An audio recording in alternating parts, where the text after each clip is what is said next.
નમસ્કાર દોસ્તો, આગળનો જે ક્વેશ્ચન આપણે જોવા જઈ રહ્યા છીએ that is finding A inverse of a matrix either 2x2 either 3x3. પણ મોસ્ટ પ્રોબેબલી જ્યારે 4 માર્ક્સની અંદર આ ક્વેશ્ચન આવતો હોય છે તો એ ક્વેશ્ચન 3x3 મેટ્રિક્સ માટે હોય છે.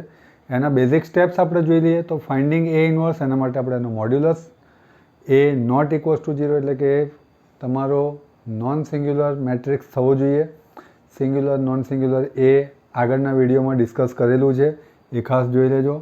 એડજોઇન્ટ શોધવા માટે આપણે એને બધા કોફેક્ટર શોધીશું. કોફેક્ટરમાં જે વેલ્યુઝ અમુક પ્લસ અમુક માઇનસ અને એનો ટ્રાન્સપોર્ટ શોધીશું અને એ ઇન્વર્સની definition. So let us solve this equation, solve for this matrix A, find A inverse. તો સૌથી પહેલું સ્ટેપ આપણે મોડ્યુલસ ઓફ એ શોધીશું. મોડ્યુલસ એટલે બીજું કશું નહીં દોસ્તો, ડિટર્મિનન્ટ છે. તમને યાદ છે ડિટર્મિનન્ટ તમે કેવી રીતે શોધતા હતા કે ભાઈ પહેલી 2ની લાઈન પકડી અને આપણે એનો કોફેક્ટર મલ્ટિપલ શોધીશું માઇનસ બીજી વેલ્યુ 1ની જે એનો કોફેક્ટર દેટ ઇઝ 0 3 1 0 અને છેલ્લો કોફેક્ટર તમારો 0નો છે, લખી દઈએ પણ એ શોધવાનો નથી કારણ કે 0 multiplied to anything is 0. Simplify કરી દઈએ. 1 into 0 0, 3 2 6, 0 minus 3, 0 anything is 0.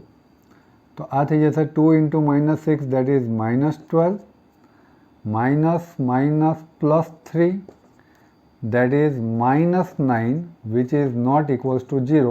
Therefore inverse of this matrix exists. હવે એડજોઇન્ટ શોધવા માટે હું એક મોટો મેટ્રિક્સ બનાવીશ. એની બહાર એક ટ્રાન્સપોર્ટનું નિશાન મૂકીશ એટલે કે એનું હું ટ્રાન્સપોર્ટ શોધીશ. અહીંયા હું અલગ અલગ કોફેક્ટર શોધીશ. સૌથી પહેલો કોફેક્ટર એટલે કે 2નો કોફેક્ટર. તો દોસ્તો 2ને હાઇડ કરી દો તો શું બચે છે? That is simply 1 3 2 0. That is a cofactor of 2. Sorry, ચલો 1ની વાત કરીએ તો 1ને આપણે હાઇડ કરી દઈશું તો શું બચશે? That is 0 3 1 0. એ જ રીતે 0ને આપણે હાઇડ કરીશું તો શું બચશે? 0 1 1 2. પહેલાં લાઇનનું આપણે કોફેક્ટર લખી નાખ્યા. ચલો એ જ રીતે આ 0, તો આ 0ને હાઇડ કરી દઈશું તો દોસ્તો કઈ 4 વેલ્યુ બચે છે? That is 1 0 2 0. એ જ રીતે આ 1ને હું હાઇડ કરી દઈશ તો શું બચશે? That is 2 0 1 0. એ જ રીતે આ 3ને હાઇડ કરી દઈશ તો શું બચશે?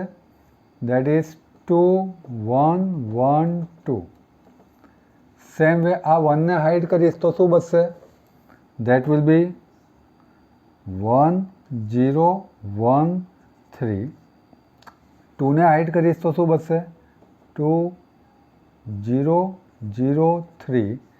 એ જ રીતે 0ને હાઇડ કરીશ તો શું બચશે? 2 1 0 1. આમાં એક ટ્વિસ્ટિંગ પોઈન્ટ આપણે યાદ રાખીશું કે જે મિડલ વેલ્યુ છે એટલે કે પહેલી મિડલ વેલ્યુ તમારી કઈ થઈ? આ અહીંયા આ અને અહીંયા આ કોલમની મિડલ વેલ્યુ, આ રોની મિડલ વેલ્યુ, આ. ઇન શોર્ટ પ્રાઇમરી અને સેકન્ડરી ડાયગોનલ સિવાયના 4 પોઈન્ટ એની આગળ આપણે માઇનસ મૂકી દઈશું. ઝડપથી આપણે આને સોલ્વ કરી દઈએ. તો therefore adjoint of A is transport of this matrix જે આપણે શોધવા જઈ રહ્યા છીએ. તો હવે અહીંયા હું ડાયરેક્ટ લખીશ. તમે જે અહીંયા આગળ મેં લખ્યું હતું ડાયરેક્ટ એ જ વસ્તુ અહીંયા કરીશ. 0 -6 તો દેટ વિલ ગીવ યુ -6. 0 -3 પણ minus minus plus 3. 0 -1 that is -1. 0 -0, 0 plus હોય કે માઇનસ હોય કંઈ ફરક પડતો નથી. 0 -0 again 0. 2 2s are 4, -1 3 પણ આન્સર કેવો આવશે -3. 3 minus 0 that is 3. 2 3s are 6 minus 0 that is 6 પણ કેવા 6 -6. 2 1s are 2 minus 0 that is 2. આપણે જાણીએ છીએ કે ભાઈ 2 cross 2 આપણે કેવી રીતે શોધતા હતા, તો simply cross multiplication that is a into d minus b into c. હવે આનો આપણે ફાઇનલ ટ્રાન્સપોર્ટ કરીશું. Therefore my final adjoint of A is જે રોમાં છે એને કોલમમાં લખીશું, that is -6 3 -1 પહેલી રો પહેલી કોલમ, બીજી રો બીજી કોલમ, ત્રીજી રો ત્રીજી column, and hence your adjoint of A 3 cross 3 matrix exists. Final definition: A inverse is nothing but 1 upon mod A into adjoint of A, that is 1 upon mod A ની value છે -9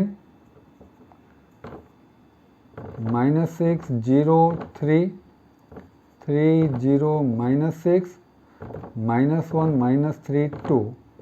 તો આ -9 વડે દરેક એલિમેન્ટને તમે divide કરશો તો તમારો ફાઇનલ A ઇન્વર્સ થશે -6 upon -9 minus minus plus, that can I write 2/3 direct લખું છું 6 upon 9 તો 2 3s are 3 3s are 0 upon 9 is 0, 3 upon -9 that is -1/3,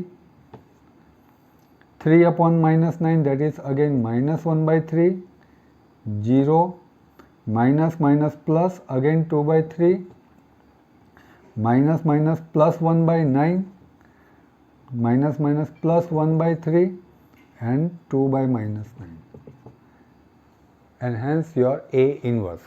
I hope friends you like the video. જો મારો વિડીયો ગમ્યો હોય તો પ્લીઝ મારી ચેનલ સબસ્ક્રાઈબ કરજો, તમારા ફ્રેન્ડ સુધી શેર કરજો, અને આવા 3 કે 4 માર્કર ક્વેશ્ચન જે આવનારી GTU એક્ઝામ માટે ખૂબ જ ઇમ્પોર્ટન્ટ છે એ માહિતી બીજા સુધી શેર કરજો. તમારું એક શેર કોઈના માટે મોટી હેલ્પ બની શકે છે. Thank you very much. Thanks a lot.